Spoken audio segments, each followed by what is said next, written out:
우리가 집을 나설 때에 가방을 챙겨서 나서게 됩니다.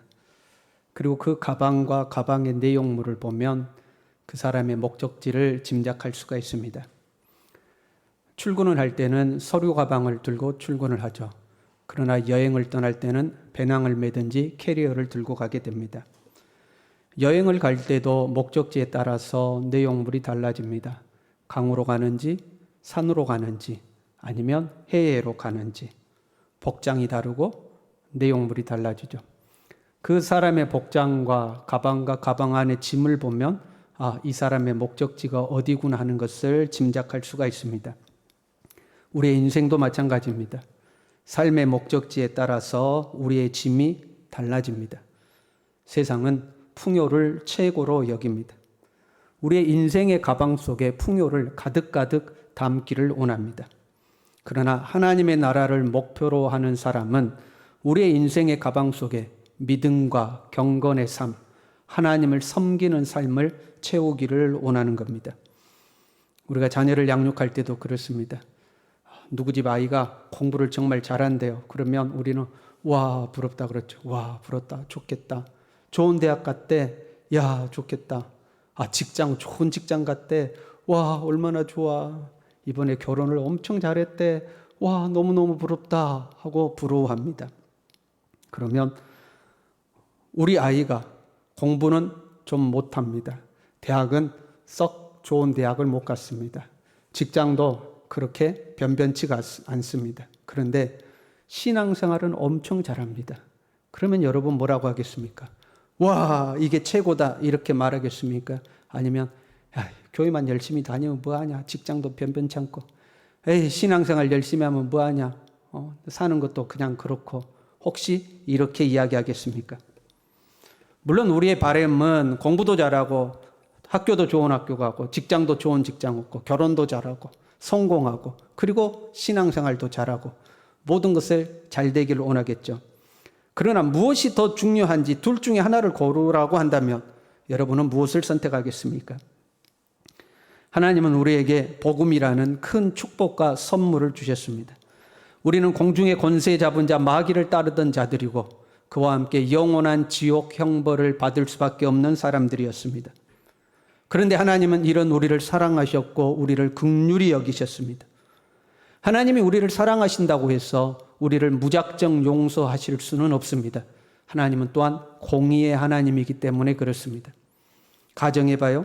우리가 우리 차를 주차해 뒀는데 어떤 사람이 와서 술 먹고 와가지고 우리 차를 그대로 들이박았습니다. 견적이 500만 원이 나왔어요. 경찰을 불렀는데 경찰이 그걸 보더니 술 취해서 내 차를 들이박은 사람을 그냥 가라고 그랬습니다. 아니 저 사람을 그냥 가게 하면 어떻게 합니까? 내 차를 이 변상을 해야 되지 않겠습니까? 경찰이 하는 말이 나는 사랑이 많아서 나는 원래 사랑이 많은 사람이기 때문에 다 용서하고 보내줍니다. 여러분 그러면 어떻게 되겠습니까? 우리는 억울하지 않겠습니까? 죄에 대하여 합당한 벌을 받게 하는 것, 그것을 정의라고 합니다. 하나님은 공의의 하나님이십니다. 정의로운 하나님이십니다. 우리를 사랑하시지만 그렇다고 해서 무작정 우리의 죄를 덮어주고 용서하실 수는 없습니다. 그래서 우리에게 예수님을 보내주셨습니다. 예수님은 하나님의 본체이심으로 죄가 없으시지만 우리의 죄를 대신 짊어지고 십자가에서 죽으심으로 우리의 죄값을 치르셨습니다. 내가 감당해야 될 형벌을 예수님이 대신 감당한 겁니다. 내가 변상해야 될 그 금액을 예수님이 대신 변상해 주신 겁니다. 그것으로 나는 자유함을 얻게 된 거죠. 이것을 복음이라고 합니다. 이 복음에는 하나님의 의가 드러나 있다 하고 기록하고 있습니다. 만약에 하나님께서 무조건 용서해 주신다면 용서받는 사람은 기분이 좋겠죠. 내가 잘못했는데 다른 사람 차를 들이박았는데도 변상하지도 않고 다 용서받으면 용서받은 사람은 좋겠죠. 그러나 피해를 입은 사람은 억울하죠. 정의롭지가 않죠. 그래서 하나님은 자신의 아들이 우리의 죄의 형벌을 대신 짊어지고 감당하게 하셨습니다. 그걸 통해서 우리를 용서하신 겁니다. 그래서 하나님은 의로운 분으로 드러나게 되는 거죠. 그 죄의 형벌을 감당하신 의로우신 하나님입니다. 또한 예수님이 우리의 죄를 해결하셨으므로 우리도 하나님께 의롭다고 인정을 받게 됩니다. 이 사실에 대해서 로마서 3장 23절부터는 이렇게 기록합니다. 모든 사람이 죄를 범하였음에 하나님의 영광에 이르지 못하더니 그리스도 예수 안에 있는 속량으로 말미암아 하나님의 은혜로 값없이 의롭다 하심을 얻은 자가 되었느니라. 우리가 의롭다 하심을 얻었어요. 예수님이 대신 죄를 속량하신 거죠. 그리고 26절에 보면 곧 이때에 자기의 의로우심을 나타내사 자기도 의로우시며 또한 예수 믿는 자를 의롭다 하려 하심이라. 하나님도 의롭고 예수님을 믿는 우리도 의롭게 되는 방법이 이 복음인 겁니다. 하나님은 우리의 죄값을 대신 그의 아들을 치르게 하셨으므로 의로우신 하나님으로 드러나고 우리는 용서받았기 때문에 의로운 자가 되는 겁니다. 하나님도 의로우시고 우리도 의롭게 되는 겁니다. 어떻게 해요? 이 복음을 믿는 자들 또한 예수 믿는 자를 의롭다 하려 하심이라. 믿음으로 우리는 의롭게 되는 줄로 믿습니다. 그래서 우리는 그 무엇보다도 믿음을 중요하게 여깁니다. 믿음으로 구원을 받습니다. 믿음으로 하나님 나라에 가는 겁니다. 하나님 나라를 목적지로 삼고 있는 사람은 이 믿음을 무엇보다도 소중하게 여기는 겁니다. 하나님 나라를 목적지로 삼고 가는 사람의 그 인생 보따리를 풀어보면 이 믿음이 꼭 있는 겁니다. 오늘 본문의 말씀에 이렇게 되어 있죠. 복음에는 하나님의 의가 나타났어. 이제 이거는 이해가 됐죠? 복음에는 하나님의 의로움이 나타났어. 그 다음 말씀이요. 믿음으로 믿음에 이르게 하나니. 이 말씀이 조금 의아합니다. 복음에는 하나님의 의가 드러났다. 하나님도 의롭고 예수님을 믿는 우리도 의롭게 하시는 하나님의 의가 복음에는 드러나 있다. 그 다음에 이 복음을 믿음으로 믿음에 이르게 한다. 여러분 생각해 보세요. 믿음으로 어디에 이르러야 되겠어요? 믿음으로 구원에 이르게 하나니. 이래야 자연스럽지 않습니까? 믿음으로 하나님 나라에 이르게 하나니. 이게 자연스럽지가 않습니까? 그런데 믿음으로 믿음에 이른다 이렇게 기록하고 있습니다. 앞에 나오는 믿음은 모든 믿는 자에게 구원을 주시는 하나님의 은혜가 됨이라. 모든 믿는 자에게 구원을 주시는 하나님의 능력이 됨이라 할 때에 그 믿는 자를 말하는 겁니다. 믿음으로 할 때는 예수님을 믿는 그 믿음을 이야기하고 있는 겁니다. 예수 그리스도의 십자가 복음을 믿음으로, 그 다음에 어떻게 돼야 돼요? 구원에 이르게 하나니. 예수 그리스도의 십자가 복음을 믿음으로 천국에 이르게 하나니. 이게 아니고요. 예수 그리스도의 복음을 믿음으로 믿음에 이르게 하나니. 예수님을 믿음으로 구원받고 끝나는 것이 아니라 예수님을 믿음으로 우리가 도달해야 될 또 다른 믿음이 있음을 알려주고 있습니다. 그리고 그 믿음에 대해서 이렇게 설명해요. 기록된 바 오직 의인은 믿음으로 말미암아 살리라 함과 같으니라. 믿음으로 믿음에 이르게 되는데 그 사람은 어떤 사람이냐? 오직 의인은 믿음으로 말미암아 산다. 이 사람의 모양을 갖추게 된다 하는 겁니다. 믿음으로 산다는 의미는요, 가장 기본적인 의미는 믿음으로 죽었던 우리가 다시 살아난다, 믿음으로 구원받는다, 믿음으로 천국 간다라는 1차적 의미를 가지고 있습니다. 그러나 또 한편으로는 믿음으로 산다는 것은 현재의 삶을, 죽어서 천국 가는 것 말고 예수 믿고 지금 이 땅, 이 시대, 이 시간을 살아가는 우리가 믿음으로 삶을 살아낸다라는 의미인 겁니다. 정말로 예수 그리스도를 구주로 믿은 사람은, 그 십자가 복음을 받아들인 사람은 그 다음부터는 야, 이제 예수 믿고 구원받았으니까 됐다, 이제 내 마음껏 살아야지, 이렇게 살지 않고 예수 그리스도의 십자가 복음을 믿은 사람은 그 다음부터는 믿음으로 하루하루 순간순간을 살아가게 된다, 이 의미인 것입니다. 이 말씀은 하박국 2장 4절에 나온 말씀이에요. 그 말씀을 지금 바울 사도가 로마서에 인용하고 있습니다. 하박국 선지자는 고민이 있었습니다. 가만 보니까 악한 자가 잘 삽니다. 부정직한 자가 잘 삽니다. 의로운 자, 선한 자가 고난을 당합니다. 왜 악한 자는 저렇게 부유하고 평안하고 오히려 선한 자를 억압하면서도 잘 사는데 하나님을 신실하게 믿는 사람들, 선한 자들, 착한 사람은 고난을 당하는가? 하나님이 의로운 자를 축복하시고 악한 자를 징벌하셔야 되지 않겠는가?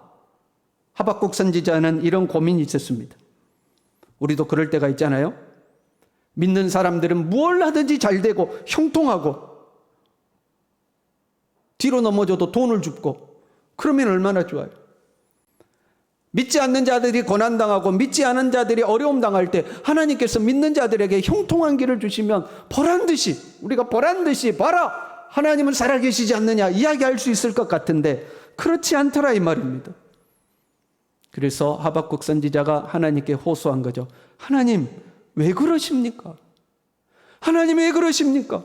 저기 보십시오. 저 악한 자는 저렇게 잘 사는데 선한 자는 고통받지 않습니까?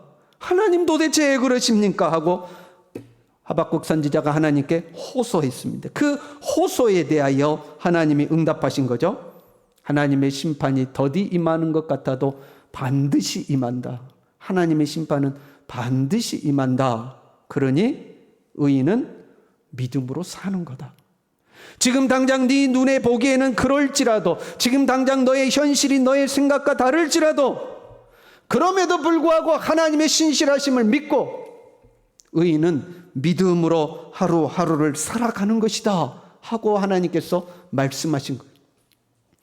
이 말씀을 깨달은 하박국 선지자는 이렇게 고백합니다. 비록 무화과 나무가 무성하지 못하며 포도나무에 열매가 없으며 감람나무에 소출이 없으며 밭에 먹을 것이 없으며 우리의 양이 없으며 양간에 소가 없을지라도 나는 여호와로 말미암아 즐거워하며 나의 구원의 하나님으로 말미암아 기뻐하리로다. 불의한 자가 잘되고 불의한 자가 부유해지고 부정직한 자가 형통하고 세상에서 잘 살고 오히려 믿음의 사람들이 고난당하고 믿음의 사람들이 힘든 일이 있다 할지라도 나는 하나님으로 인하여 즐거워할 것이다.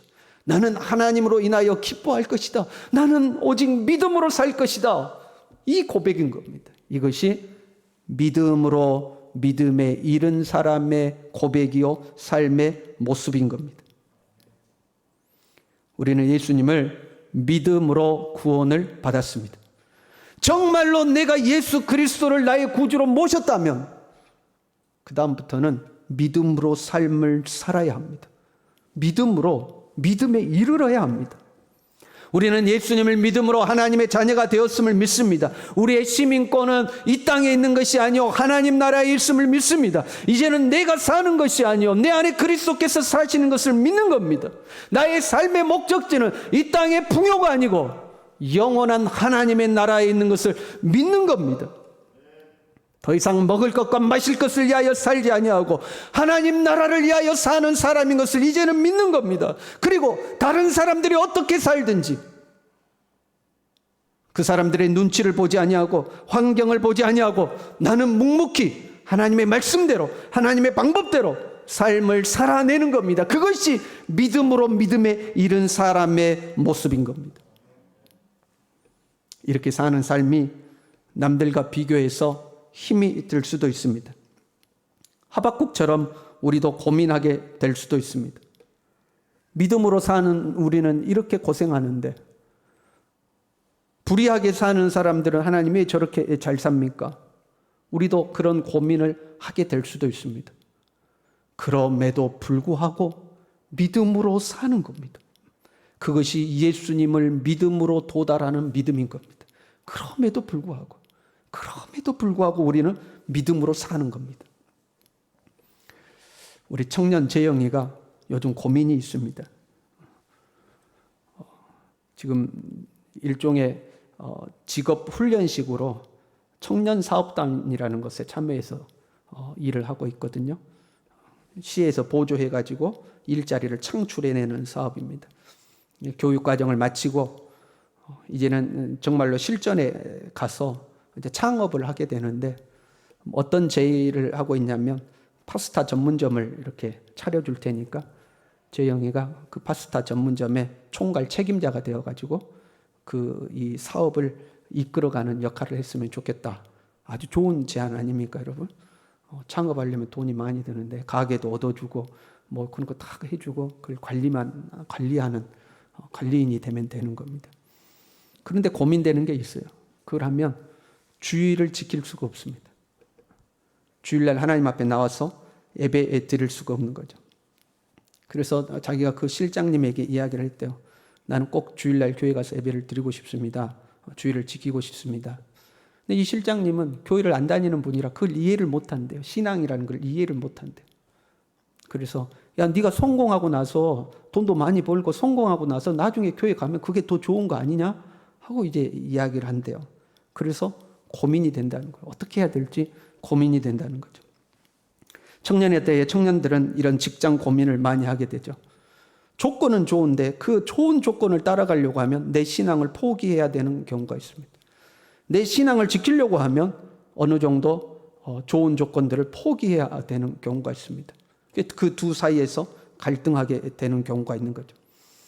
언젠가 신학대학 교수님이 쓴 칼럼을 읽은 적이 있는데요. 이분이 교수 생활을 하면서 이제 주말에는 교회 가서 교회를 섬기고 청년들을 섬기는 이제 그런 역할을 하신 거예요. 그런데 이제 청년들이 직장 때문에 이런 고민들을 하는 모습을 보고 칼럼을 쓰셨어요. 왜 꼭 주일에만 교회를 나와야 한다고 생각하는가? 모든 날이 거룩하니 주일이 아니더라도 하나님을 잘 섬길 수가 있다. 내게 주어진 시간에 최선을 다하고 주일에 교회에 나오지 않아도 각자의 삶의 자리에서 본을 보이고 그리스도인으로서 향기 나는 삶을 사는 것, 이것이 하나님을 예배하는 삶이다. 그렇게 얼마든지 살 수 있다 하고 칼럼을 쓴 걸 봤어요. 이론적으로는 멋있고 아름답습니다. 그러나 현실적으로 그렇게 해서 신앙을 지키는 청년들을 본 적이 없습니다. 저는.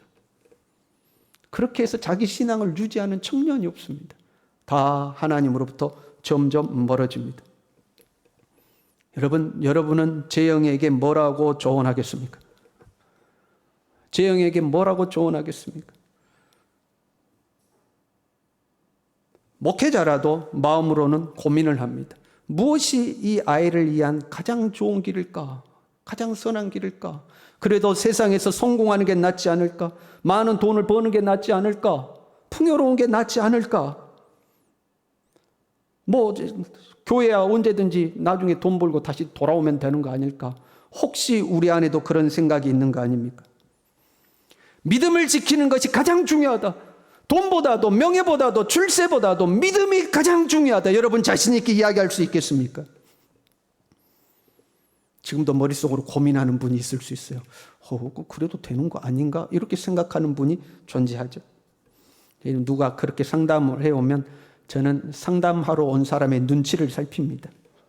이 사람이 믿음으로 살 각오가 되어 있는 사람 같으면 믿음으로 사십시오. 하나님께 믿음으로 도전하십시오.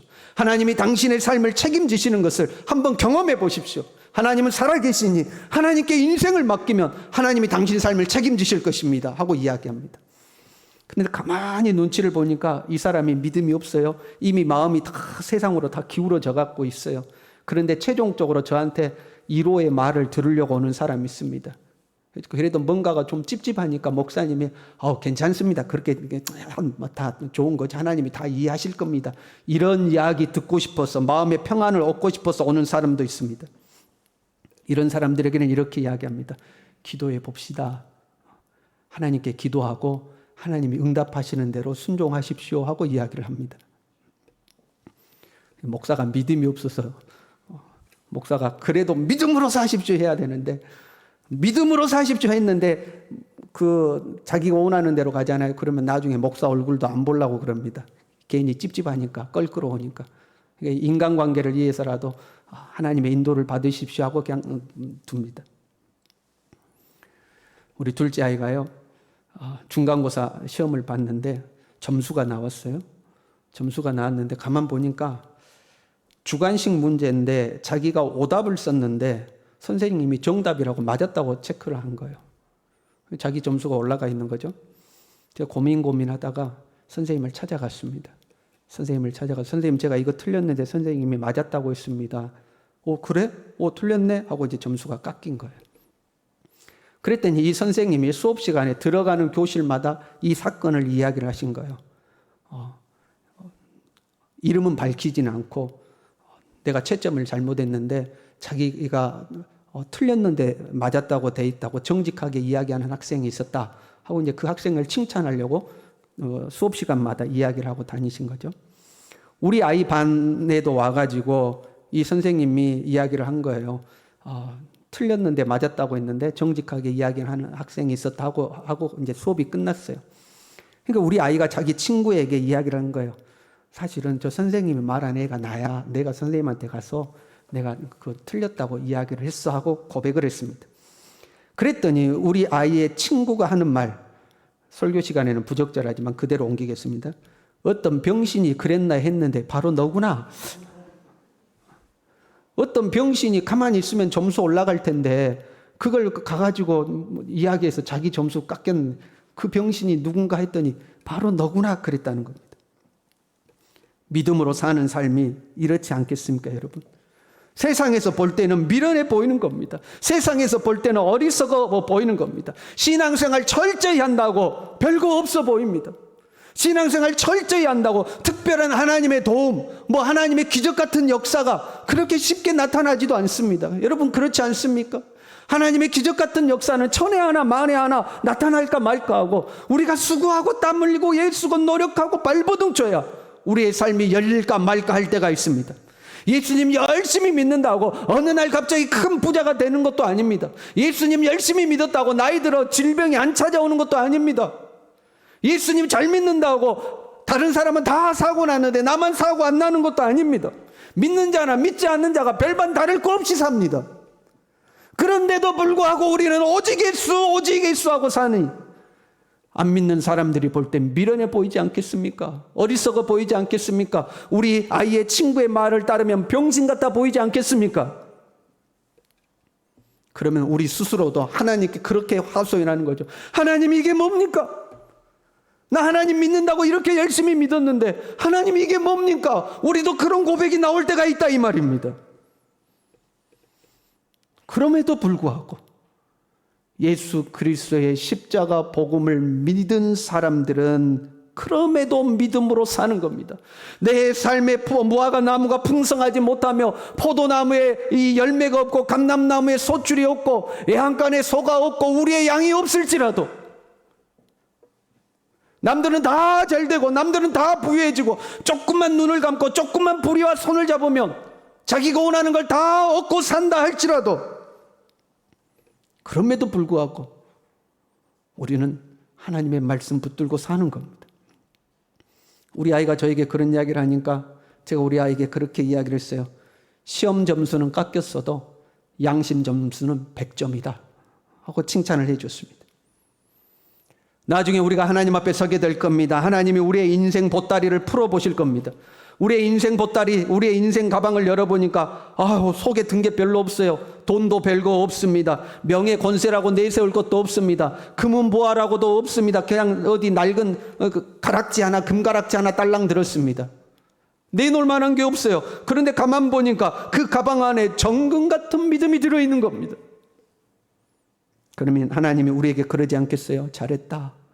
세상에서는 빵점이었어도 하나님 앞에서는 네가 100점이다. 여러분 그러지 않겠습니까? 저는 봄이 되면 고민이 많습니다. 기도가 좀 무거워져요. 우리 장로님들 중에 양봉하는 장로님들이 있잖아요. 그러면 1년 내에 준비해가지고 5월 한 달 이제 꿀을 체협하게 됩니다. 날씨가 관건입니다.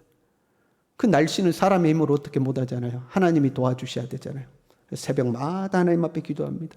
하나님 오늘 좋은 날씨 주십시오. 하나님 좋은 날씨 주시고 아주 꿀이 뚝뚝 떨어지게 해 주시옵소서 하고 기도합니다. 그런데 올 봄은 유난히도 비가 많이 왔습니다. 바람도 많이 불었습니다. 꿀농사가 제대로 안 됐어요. 마음이 무겁습니다. 장로님과 함께 차를 타고 가다가 장로님께 괜히 죄송한 마음에 그런 이야기를 했어요. 장로님, 기도를 한다고 했는데 올해도 날씨가 별로 안 좋았습니다 하고 고백했더니 장로님이 하시는 말씀이 하나님이 이 사람 저 사람 기도를 다 모아가지고 그 중에 제일 적절한 기도로 응답하신 겁니다 하고 고백합니다.